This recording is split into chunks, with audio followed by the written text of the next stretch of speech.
You're listening to the Academy Podcast, presenting an innovative curriculum for personal growth. Sit in on exclusive conversations with influential people as they share the secrets that made them the front runners in their industries. Now, here are your hosts, Austin and Kagia. Austin. Yeah. All right. Every time we have a guest on, I try to talk about something where we can have some kind of bridge between us and who we bring it on. I try to have something that's relevant to who we're gonna talk to. Right.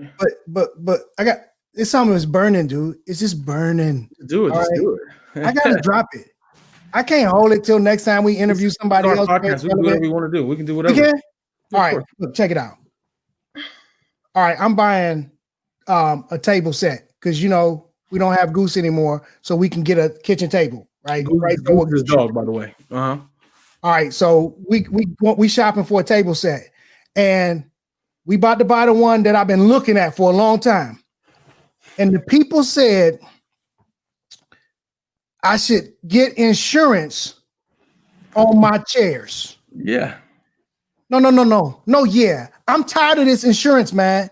Everything I buy, it seems like they're trying to sell me insurance, man. I'm trying to buy a chair. I had a refrigerator, man. They want me to pay an extra $200 or $300 for insurance.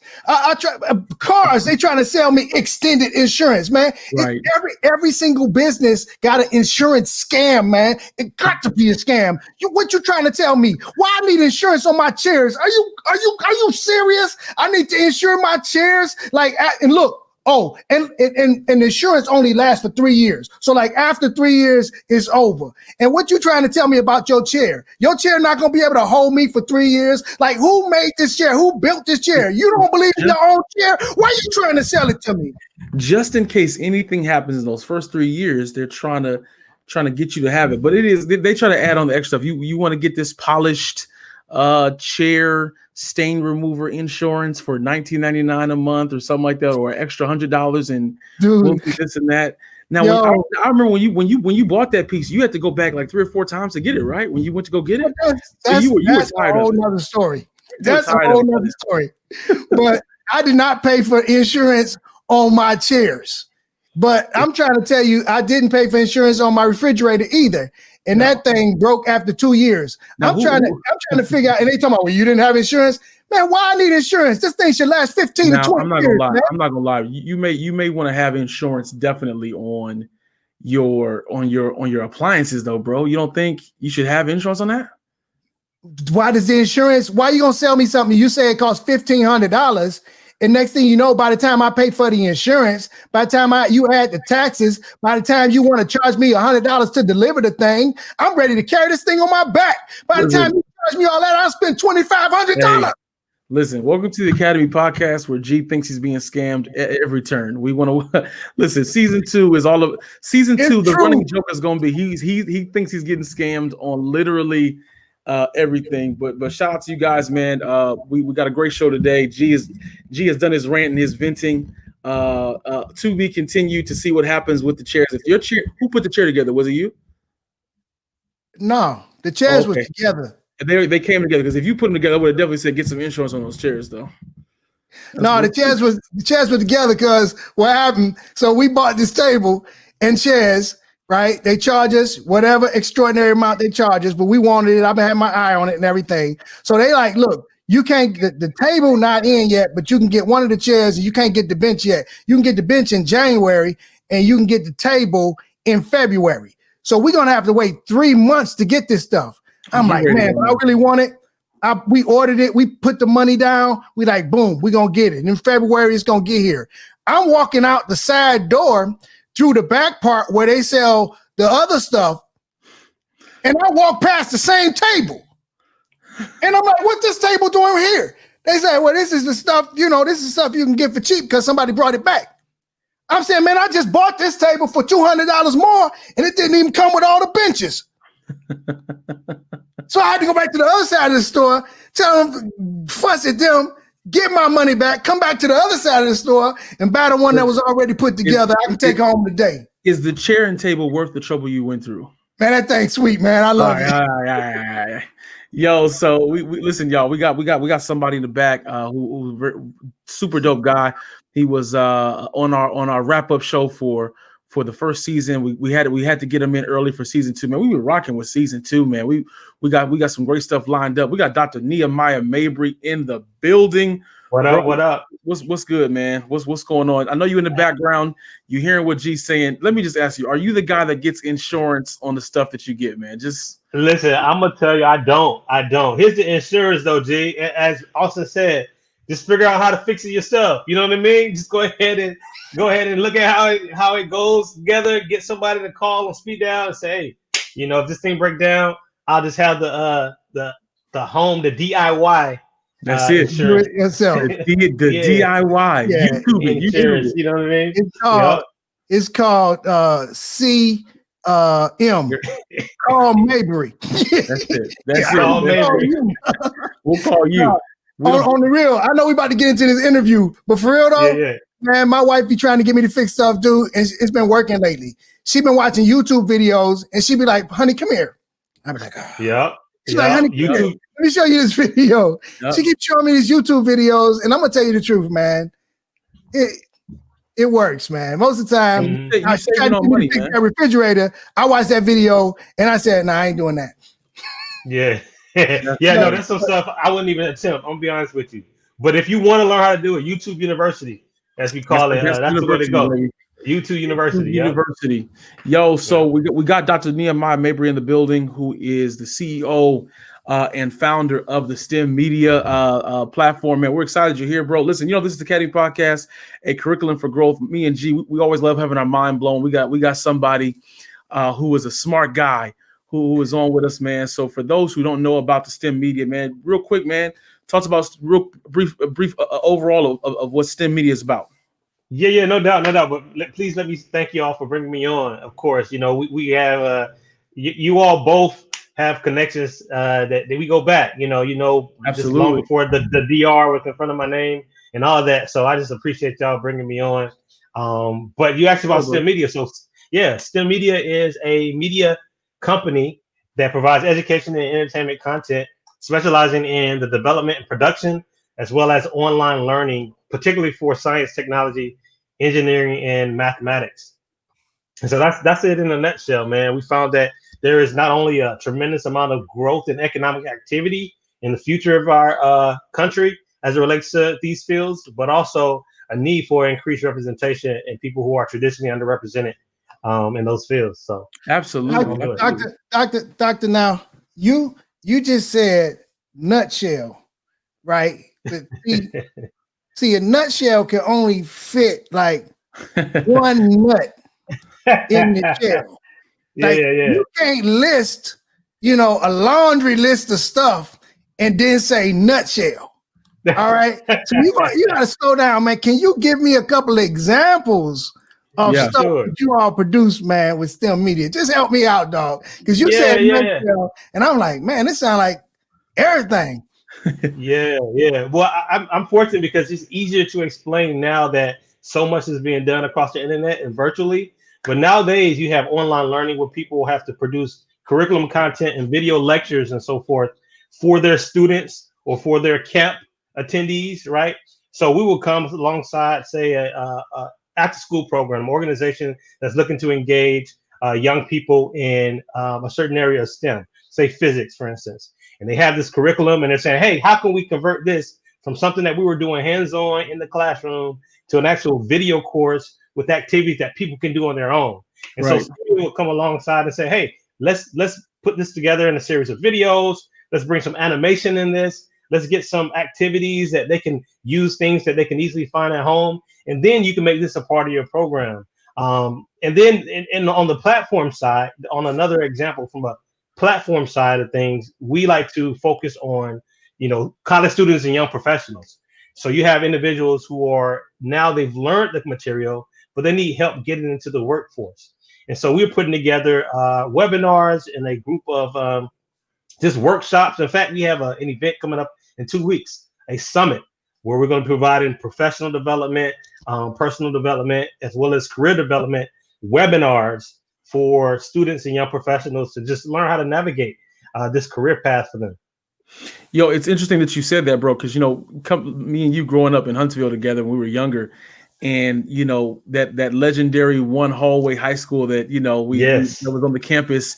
One thing I thought was fascinating as we got a little older at the high school at Oakwood Academy, we finally get this computer lab, and we finally get in there and we see some of the resources. I think over time, now that we're older, we see so many cool kids got iPads, kids got fancy computers, they got Mac, they got computers, but then you have that you would have anywhere else. And so, do you find it that the world is starting to really make a turn toward multimedia learning? Of course, with COVID, we see it now, but have you seen the shift, and what has that really done for you?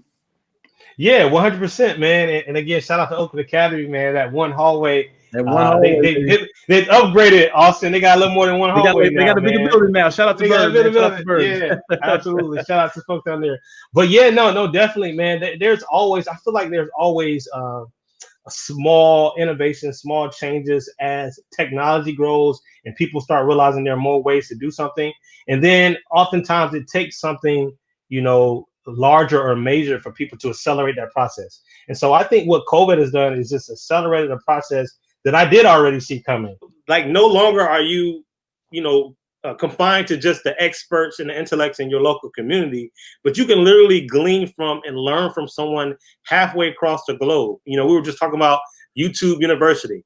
That literally is something that can happen in so many different arenas, whether it's classroom formal learning, as we call it, whether it's mentorship. It's something that I've been involved in and being able to help people all across the United States and even the globe, or even just events, right? Bringing like minds together, finding your tribe, finding a group of people very similar to what y'all doing with the podcast, and to be able to elevate collectively all around a given particular topic or a particular goal. And so I think that this is just like, again, an acceleration of something that was made possible years ago when the internet became into mass adoption. But now it's just like, it's a no-brainer, Yeah. G, I wanted to pitch this to you, man. It kind of seems like when you talked about how COVID has sped some things up from where we were when we first started the pod or when we first started Now Worship to where we are now. But it kind of still feels, I don't know how you feel, G, about this, but I still feel like we're accelerating. I still feel like to a certain extent, does it feel like we still got our foot in the gas when it comes to media? Man, let me tell you, you don't know nothing about this, young bruh. When the internet first started, they had this thing called GeoCities. All right. And I had a GeoCities website. I know nothing about that, by the way, but go ahead. I know you don't know anything about it. So these are the first websites that you can have your own personal site. So you had your own address and it was like an address on the street or whatever, but I had my website. And the way I built my website was I'd go to other people's website and there was a way you can click and look at the source code behind their website.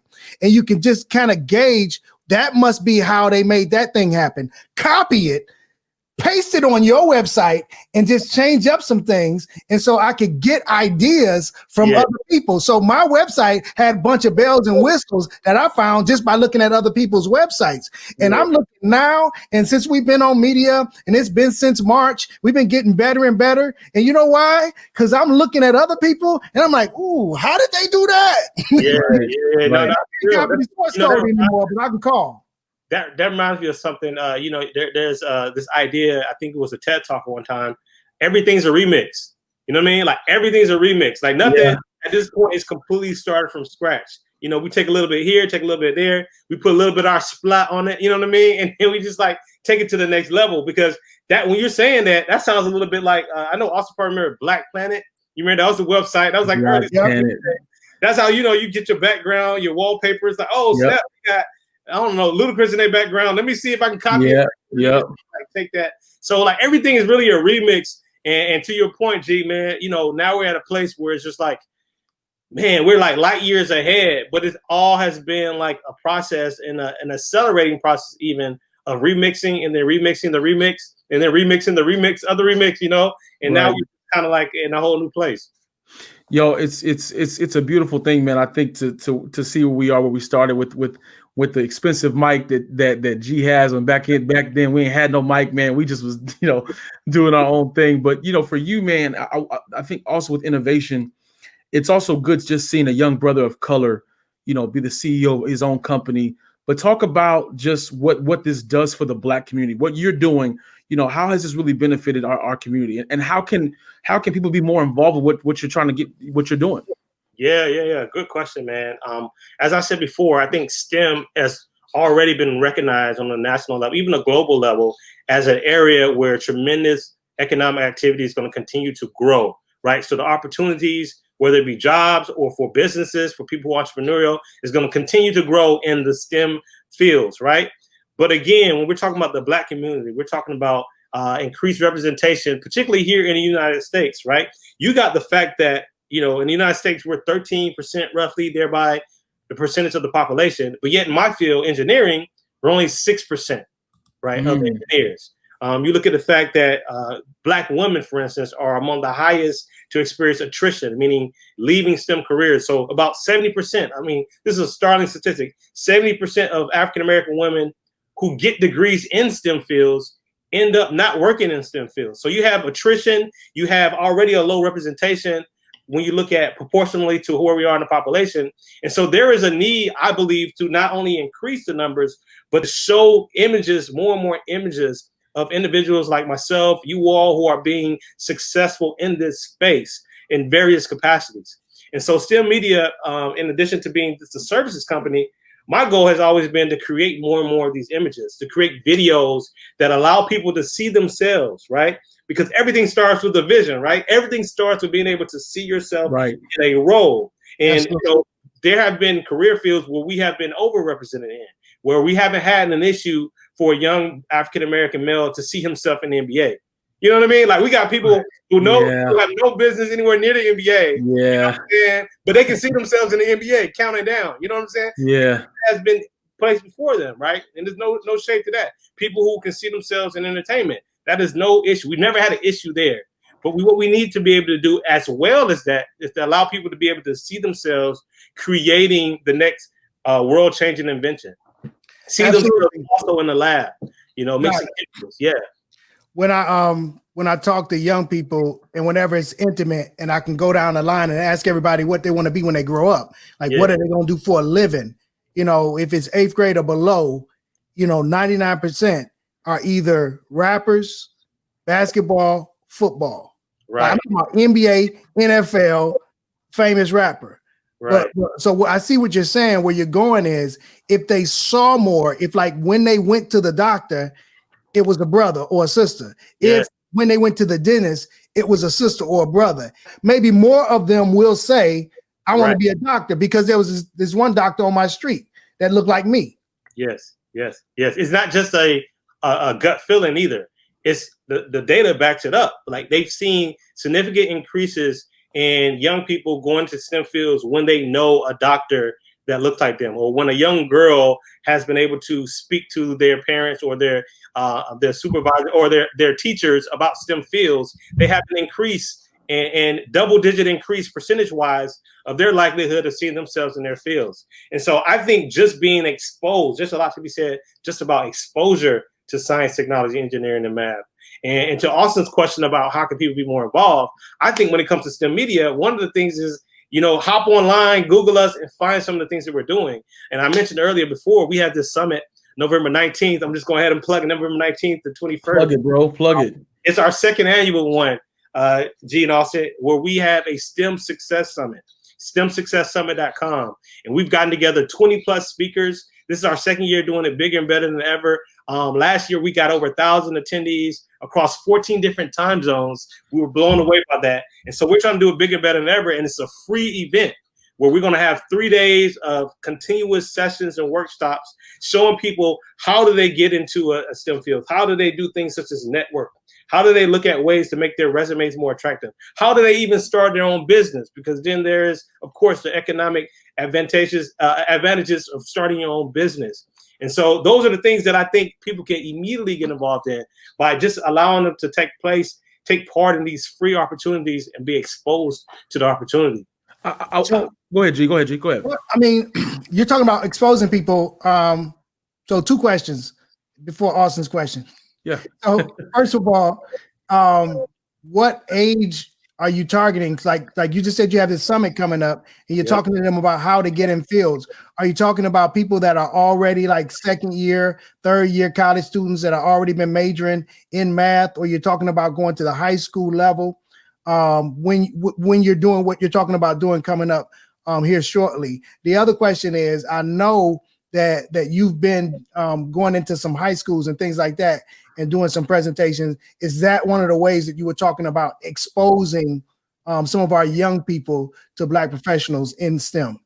Yeah. So I kind of answer both of those questions, right? Never turn down an opportunity to go before young people in the high school and the middle school and share my experience. What do I do as a bridge design engineer? What was my academic journey? As a platform, STEM Media, all of our original content actually has found sort of a focus on what we call young professionals. And by young professionals, people who have already decided that, hey, I want to go this way, but I still need guidance and mentorship. So that includes your college students, that includes your recent graduates, right? That includes people who, again, may have said, I want to go into a STEM field. I've been dabbling in robotics. I've been dabbling in computer science. I'm still not quite sure which one is exactly for me. If only I can have access to people a little bit ahead of me, a little bit, a few steps ahead of me that I can maybe bounce some ideas off of.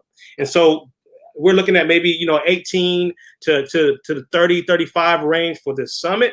But I can tell you this, if you are a high school student who is serious and interested about it, or even if you're beyond that age group, you will find value here, particularly with some keynotes that we got coming.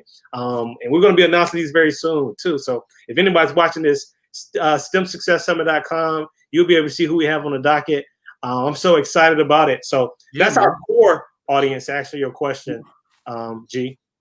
I think, and I love what you're saying, bro. And those who are watching and listening, we already know G's gonna have some overlays and some stuff, how you can get to the stuff, the websites and things like that. But I want to ask you, let's talk a little bit about networking. That was a big word that you mentioned, networking. A lot of times, young people, we tend to stay in our same circle. When I was in high school, I had a crew.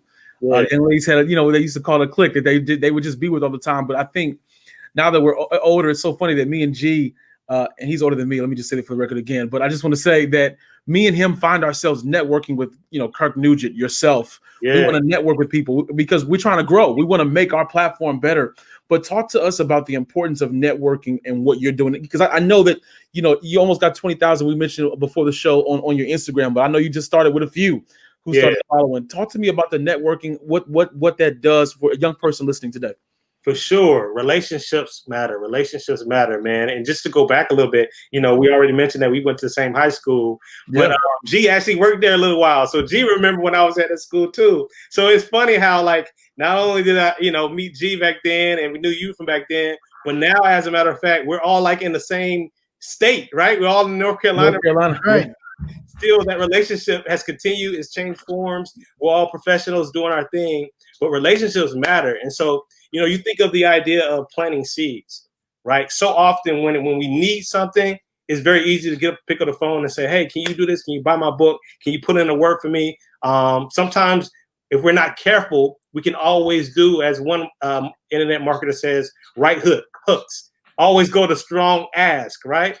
But the fact of the matter is, if we focus on relationships and maintaining relationships, right, planting seeds, watering it here and there, then your network is that much stronger when those times come when you need something, right? Because you never want to be that person who just like, man, here he is calling again. What is he going to ask me for now? And then there's like ghosts. You know what I mean? Right. Or just the essence of, you having a conversation with someone and it always seems like they're just in it to see what they can get out of that conversation, or vice versa. I think when you look at it from a relationship standpoint and start being interested in, okay, how can I perhaps help this person? Or what are they into? All right, what are some of the things that maybe come to mind that I could probably mention to them that they may be interested in? Like G, for the show, he was talking about, the bald heads and something. He was putting on game a little bit, right? Like, those are just little things that like feed into the relationship. Like you didn't even think much about it. And so on a professional's tip, you can also think about the same thing. Yes, you may go to a job fair, career fair, and at that moment, you don't really plan on working at a particular company, right? But this guy or the lady behind the table starts a conversation with you. You're in this conversation. Instead of thinking, okay, let me leave, why don't you take a moment to make sure that there is at least a positive interaction, a positive exchange? Why? Because I've seen this, Austin. A person can now be working at this place, and the next thing you know, they're the vice president at company B over here, right? And then you go from a person who perhaps didn't need them at one point, and then next thing you know, you're being interviewed by them in another place, right? And so all that really just kind of intertwines. And if you have a very pure intent to just really invest in relationships, I think you'll never find yourself needing to invest in relationships after you already need something from them. So case in point, you plant, yeah. Case in point. So you didn't want to. Nehemiah did not want to say like how he knew me. But let me say it. All right, I was the janitor at the school. All right. So we had a janitorial business, and we had the contract at the school that he went to, and he was one of my guys that worked with me after school. And so when people like Austin just looked at me when he was passing me in the hallway as the janitor, see, my man Mabry was cool. So you never know. I don't know if I remember that. I don't know what year that was, but I don't think that's true. But that's funny. So you never know, but I'm saying you never know because people could look at me as that's the janitor when I'm gonna be who I am, or I am who I was. Right. I wasn't just a janitor, but right. You could, as a kid, the owner of your own cleaning service and business. You I had a window cleaning company and a janitorial company, but I was the janitor at the school.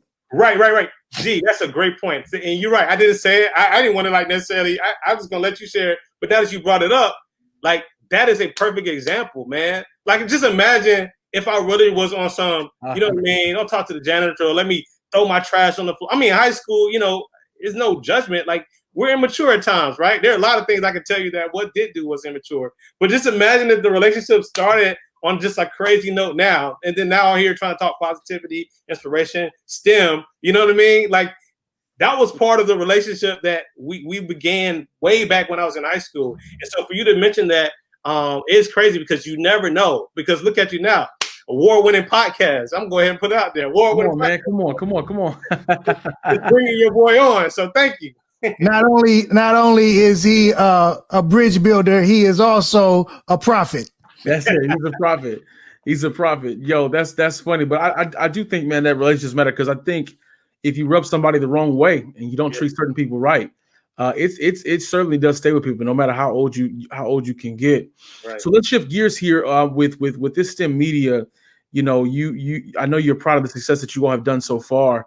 What are some of the new things about media, what's coming up that you're seeing that you've got to really get a handle on? You're not sure what to do with it yet. What's new that's coming out that you're saying, this is something that everybody's gonna have to start jumping on real soon?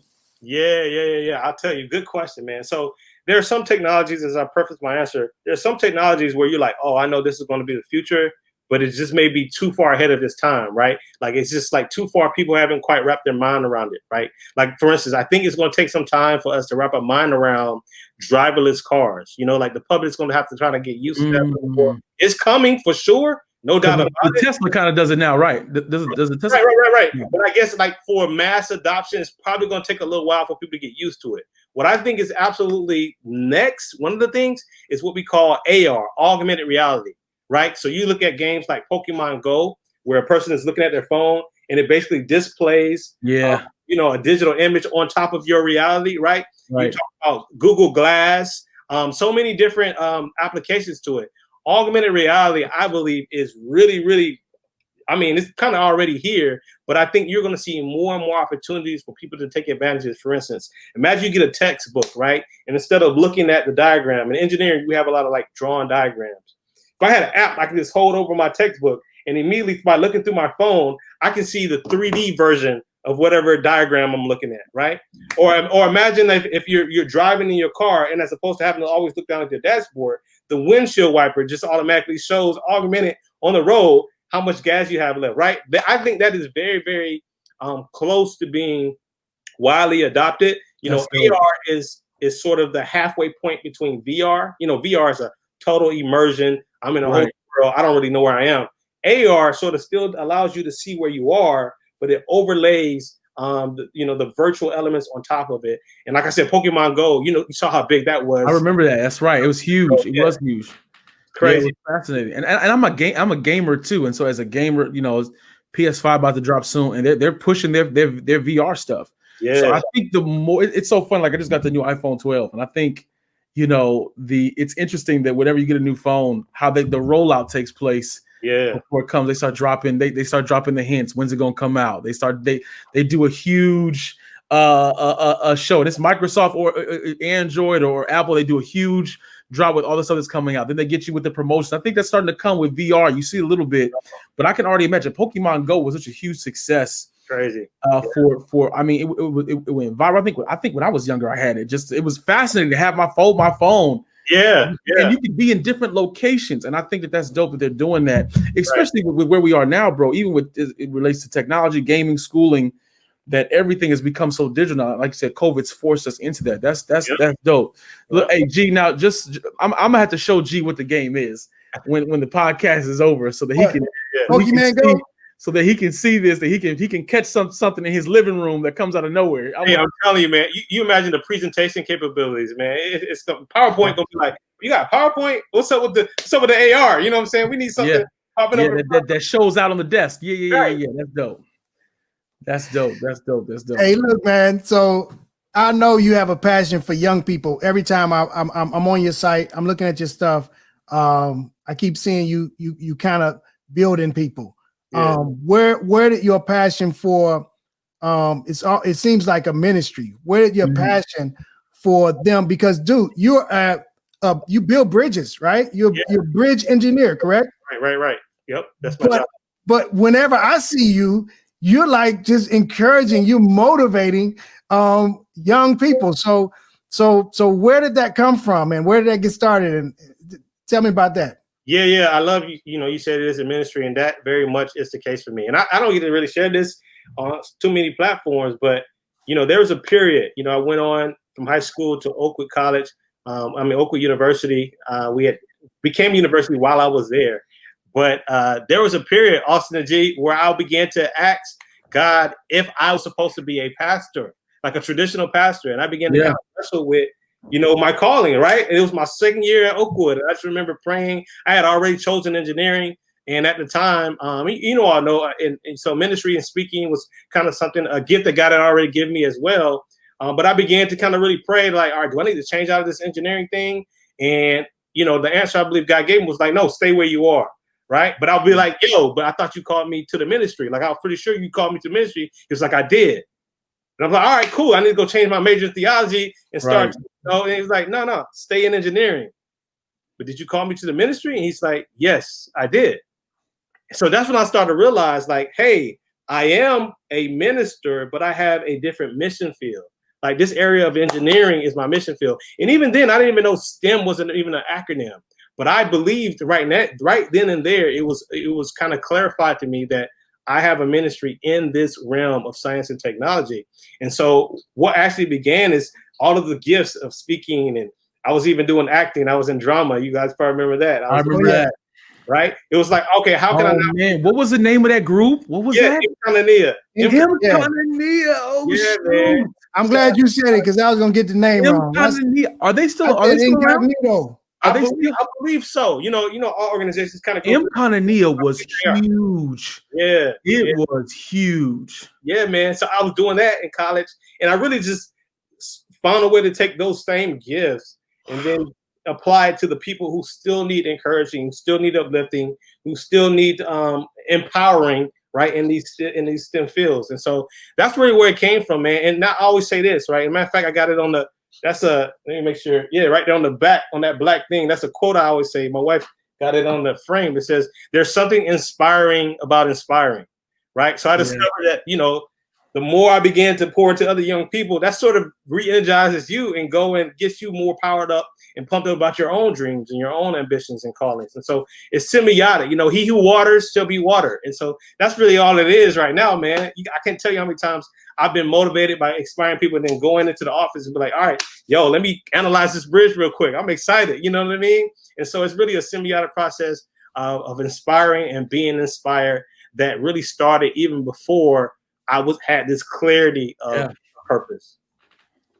All right, so look, I'm on your YouTube channel, Doc, and I'm doing my research. I've seen a couple of videos before, but now I'm just getting ready for this podcast.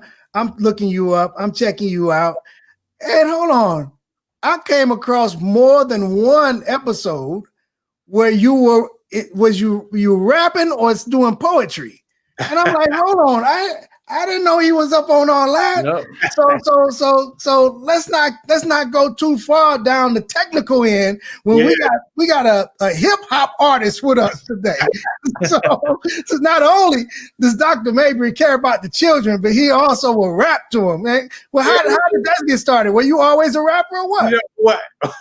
Well, when you ask a question like that, we all have our phases, you know what I mean? In high school, when we dibbled and dabbled, right? But you know what? Here's the thing. So So in high school, we did have a little, like Austin said, we had our group, we had our clique. We used to put our little albums or what have you. But more than that, man, I would say that, funny. I can appreciate a good bar. You know what I mean? Like we all can appreciate a good quote, a good way of saying things in a unique way that allows you to see something differently or to make connections between two things that appear to be unrelated, right? And so really like just that appreciation for a good bar, understanding some of the technical topics in a way to where, hey, this could actually be a metaphor. You know what I mean? Like this, like for instance, every what is it? Traveling light, one of the bars I like to say, I just drop a bar like, I like traveling light, like photons, right? Traveling light without baggage. I want to travel light. Well, the way that light travels is also by packets known as photons. And so you can use ways to like bridge the scientific and technical with just life principles. And so a love for a good bar really got me writing. And so I started finding other people that also appreciate it. And then we start having events, start putting on videos. And so we call it Technometric STEM Poetry. That's also an annual program we do at the top of the year, man. All right, so tell me which one you're going to share with us today, man. Which one, man? You don't have to do it. I'll play the video, man. Tell me which one you're going to share with us today. Well, if you're going to play one, I'm going to go ahead and then let the audience check out the one we did entitled "The World Is Waiting." The world is waiting. Just kind of reiterating or sharing the message with young people that the world is literally waiting on your dreams. Like each person, I believe, has a unique combinations of gifts and talents and things that matter to them that will allow them to provide a solution that the world had been waiting for prior to their arrival.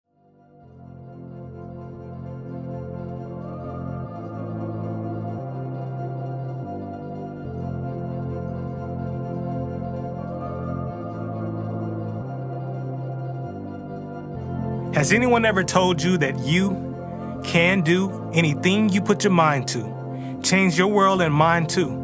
Right now, just take the time to know that you can and will do something great. And no, I just can't wait to see what you're gonna make of your future. Because you, my friend, are genius. And listen, I really mean this. There's never been someone quite like you to come up on a scene. It's amazing. And I hope you're hearing what I'm saying. I can see it in your eyes. There lies what we've been waiting for. There's a certain style in the way you dress, your smile and the way you press, your clothes, and yes, it shows your fashion goals. I'm quite impressed. On the real, it's just a thrill to watch you play with such skill. Make defenders look hurt as they watch your footwork. Actually, it's magical. Practically, you're a natural. The way you strategize and analyze your art is so mathematical. And it's cool the way you move with every beat and every groove, and I hope you never lose the tools that make you, you. Yes, you have what it takes to change your world and mine too. Got mine, but need your mind too. If no one has ever told you about the opportunities, allow me to take the time to. For instance, you can harness the sun's energy sustainably, not to hoard it. Because solar cells, but we need your help to afford it. And virtually we are and needed help with VR. It's powerful. Revolutionizing training and gaming with you, it's possible. I mean, you can really change things. I hope you're listening. Hint, you can hit the world up with more access to clean water so we won't miss again. Flint. And no, it won't be easy, but it's worth the work and the wait. I know because she did it, and he did it, and so did they. They all opened the door so you could open some more. Background, no excuse to back down, but instead, this is what you were built for. Science has done a lot, but there's still a lot more work to do. True, the challenges are great, but there is greatness in you. We can use more of your perspective, and not to mention this too. You say, how can I make a difference? I say the difference is you. Listen to me closely. I want you to know that I mean this. You may not realize it yet, but we're waiting. The world is waiting on your genius.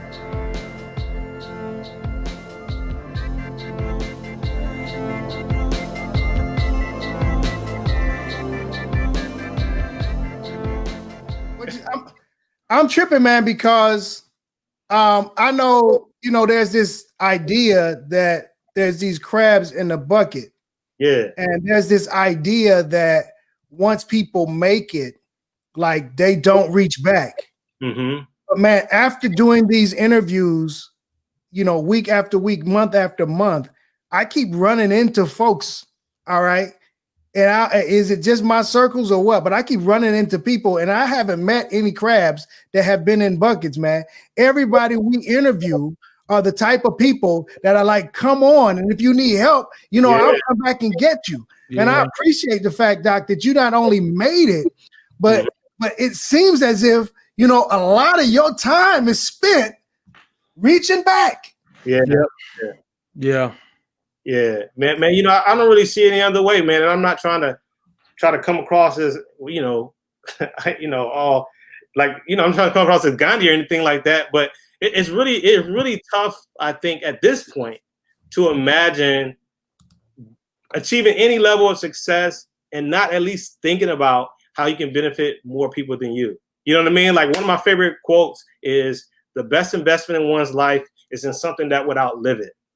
Right. So being able to invest your life in something that doesn't stop when you stop, or doesn't end whenever, your time is few, right, is a way to continue to, that is one of the surefire ways, at least on this earth, to I guess live on, to continue to live on by investing in other people. So, again, shout out to y'all with the podcast. I mean, these things exist. This interview is going to exist tomorrow, whenever. Right. Regardless of whatever interviews happen in the future, there are going to be people who are not born who have access to this one day, right? And be inspired by it. So to your point, man, it's really no other way. I would even argue that is not true success if we're not helping somebody else. That's true. Come on. That's true. I hear you. That's true. Hey, look, I got bars too. I'm just trying to tell you, I got bars too, man. But I ain't make them up. But I'm just looking at you, man, and I know that you're a bridge builder, man. And one of my favorite poems ever is the poem "Bridge Builder," man. So I'm dropping my bars right here. Let me too. All right. An old man going on a lone highway came at the evening cold and gray to a chasm vast and deep and wide, through which was flowing a sullen tide. The old man crossed in the twilight dim. The sullen stream had no fear for him, but he turned when he's safe on the other side and built a bridge to span the tide. Old man, said a fellow pilgrim near, why are you wasting your strength with building here? Your journey will end with the ending day. You'll never again have to pass this way. You've crossed the chasm deep and wide. Why build this bridge at eventide? The builder lifted his old gray head. Good friend, in the path that I've come, he said, there follows after me today a youth whose feet must path this way.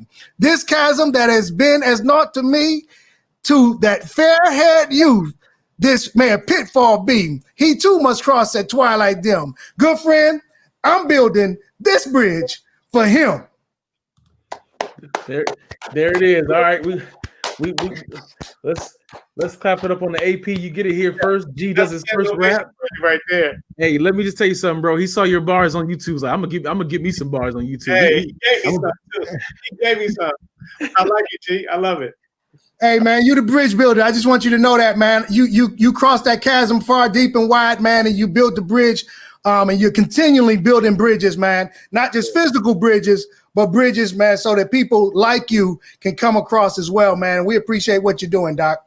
Yeah, man, we appreciate you, bro, for being a part of the podcast. Before we let you go, final thing we always ask is not only where can we find you, but go ahead and plot. You've already told us what's next. Give us another plug-in. Give us the dates. Give us how we can go find and register, and then tell us how we can find you and link up with you. Yeah. So the organization in general can be checked out on stemmedia.com. And so the STEM Media Network, as you see in the background here, is actually a platform where we house a lot of the content that we continue to produce that allow a lot of people who are like-minded to come together and access this just on an ongoing basis. But to our event that's coming up, the STEM Success Summit, STEMsuccesssummit.com, STEM, that's STEM Success, SUCCESS, and then Summit, SUMMIT.com. It's going to be taking place November 19th to 21st. On the internet, it's completely free. Not only should you sign up, but you should get someone else who may be kind of interested in STEM, or just anybody who's looking to grow professionally in their career in general. They'll benefit from that. So that's what I want to share. And Nehemiah at STEMmedia.com is a way anybody can reach out to me directly. That's it, man. We appreciate you both being part of the AP Curriculum for Growth. We learned a lot today. G, what's up, man? I'm just want to know, man, if you built the bridge for me, man, do I have to get a warranty, or is that thing going to just last? I'm sure bridges got to have something, man. You know what I mean? Hopefully. Are there bridge warranties for real? You know what I mean? And if you have the money for me to build a bridge for you, then we might have to look at some other ways to invest that money. I know that's right. Yo, that's what's up, man. So Hey, listen, and this might not be on the show, but for real, when I'm crossing these big bridges, I'm sometimes concerned and flabbergasted as to how did they build this thing in the first place? This thing is over water. This thing is long, it's heavy. How did this thing happen, dude? Can you just give me some insight, man? How are bridges built? Yeah, no, that's a whole nother bag, man. Definitely. We got, bro, it's amazing just the construction process. You know, I got many a sermon illustrations, on deck when we're talking about literally building bridges. But, you can literally go out into the water on a platform and put what we call a caisson down into water, which is like a hollow tube, right? Pump the water out.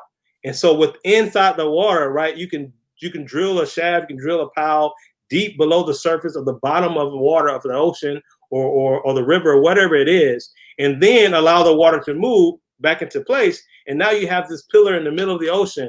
And there's so many different types of bridges that you can build, whether it be a suspension bridge where you see a lot of the ropes draped and a lot of cords coming down off of it, right? That's something that we use when we're talking about long distances at times. Or you can just use something that has just natural beams, very, very long beams, whether it be steel or concrete. Man, it's just a whole lot, man, that we can get into. Yeah. Yeah, but I'm telling you, talk about parallels.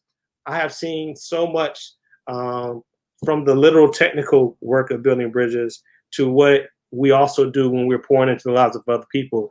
That's inspiring as well, man. So we'll have to bring you back for another episode for the bridge thing. Yeah, we're ready to ask you 10 more building bridge questions right now. Yeah. Yo, so man, we appreciate you, Nehemiah, for jumping on the pod, man, being a part of the Academy podcast. Listen, go get this on iTunes, Spotify, get it on YouTube, Facebook, wherever you go, man. We appreciate you. This is the AP. We'll see you guys next time before G has something else that he just desperately has to say. Take care, everybody. God bless. You've been listening to the Academy Podcast with Austin and G. Hit the subscribe button and come again. You can find us on Spotify, iTunes, YouTube, and of course, Facebook. Oh yeah, and if you know someone who could use the information you just gained, take a minute to share. Much love from the AP.